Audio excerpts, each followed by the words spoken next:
सभी अपने पदाधिकारी से रिक्वेस्ट है कि से नफरतों वाली गालियां तुम दो, हम तो देंगे जवाब फूलों से। दरख्वास्त करता हूं कि अमीन पठान साहब का इस्तेमाल कीजिए। आज के मेहमान खुसूसी और हड़पसर विधानसभा हल्के से महाविकास आघाड़ी के हरदिल अजीज नेता उम्मीदवार प्रशांत दादा जगताप साहब से मैं दरख्वास्त करता हूं कि आप आएं और अपनी बात रखें। बार बार पुणे में आकर, महाराष्ट्र में जाकर मुसलमानों को मारने की बात करता है, उसी के साथ मस्जिदों में जाके मारने की बात करता है। ये कोई हिंदू नहीं कर सकता है। मैं दावे के साथ कहता हूं मैं हिंदू हूं, लेकिन हमारे हिंदू कल्चर में सिखाया गया है कि हम लोग सारे अमन भाईचारे के साथ एक साथ रहे, लेकिन उसके बावजूद वो बार बार सिर्फ वोट बटोरने के लिए, बीजेपी या उनकी पार्टी जीते इसके लिए बार बार आके पुणे में और महाराष्ट्र में हिंदू मुसलमानों में झगड़ा लगाने की कोशिश कर रहे हैं। और इसके लिए मैं आपके सामने दरखास्त करता हूँ, या आपके सामने विनती करता हूँ, इन लोगों को सीख सिखाने के लिए, इनको सबक सिखाने के लिए आपको 20 तारीख को वोट करना है। यहाँ के एरिया में कुछ लोग ऐसे हैं जो एक्स कॉर्पोरेटर है, जो सिर्फ और सिर्फ सत्ता के लिए कॉर्पोरेटर बने। आज वो चुपचाप अजित पवार जी के पार्टी के साथ है। उनका सिर्फ मकसद यही है कि पार्टी में पैसा बटोरना है, सत्ता से पैसा बटोरना है। जब जब यहाँ पर नीतीश राणे और बाकी लोग रामगिरी महाराज ने कुछ बातें कही, तब ये लोग सब चुप बैठे। आज यहाँ पर विकास के नामों पर कुछ हो नहीं रहा है। ना कोंडवा को गार्डन मिला, ना कोंडवा को हॉस्पिटल मिला, ना कोंडवा को अच्छी स्कूल मिली।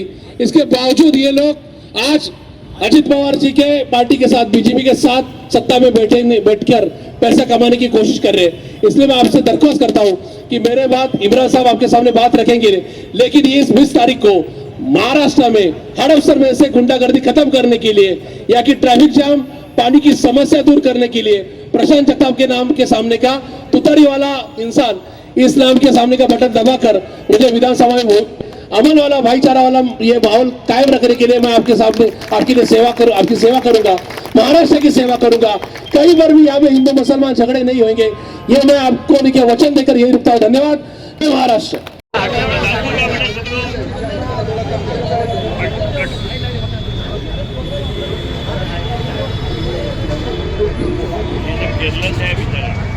हड़पसर विधानसभा के कोंडवा, इस जगह का नाम है ना, कोंडवा की ये सरजमीन और मेरी आंखों के सामने बड़ी तादाद में बैठे हुए हमारी माएं, बहनें, नौजवान साथियों, बुजुर्गों,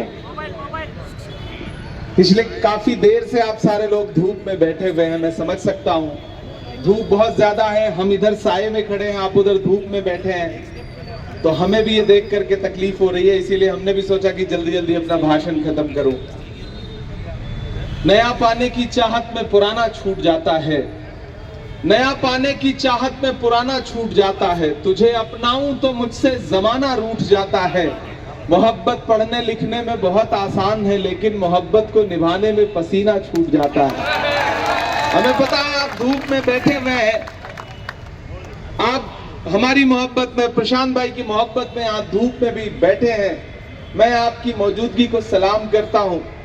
मैं बहुत दूर से चल के आपके बीच में ये कहने आया हूं कि आने वाली 20 तारीख को न सिर्फ आपको हड़पसर के मुस्तकबिल का फैसला करना है, बल्कि महाराष्ट्र के मुस्तकबिल का भी फैसला। लगता है कि सिर्फ एक आमदार चुनने का इलेक्शन है, तो आप बहुत छोटा सोच रहे हैं। ये इलेक्शन, इस इलेक्शन का रिजल्ट और इस इलेक्शन का मकसद बहुत बड़ा है। एक तरफ वो ताकतें खड़ी हैं जो कहती हैं कि वो महायुति हैं, और एक तरफ हम खड़े हैं जो हम कहते हैं कि हम महाविकास अघाड़ी हैं। एक तरफ उनके नारे क्या हैं, बटोगे कटोगे, मंगलसूत्र छीन ले जाएंगे, भैंस खोल ले जाएंगे, उल्टा लटका देंगे, ढहा देंगे, जला देंगे। और एक तरफ हमारे नारे क्या हैं, आइए मोहब्बत की दुकान खोलते हैं नफरत के बाजार में। ये लड़ाई मोहब्बत और नफरत के बीच में है। एक तरफ वो लोग खड़े हैं जिनकी पूरी सियासत इस बात पर टिकी हुई है कि वो दूसरे मजहब को, दूसरे धर्मों के धर्मगुरुओं को, पैगंबरों को भला बुरा कहें।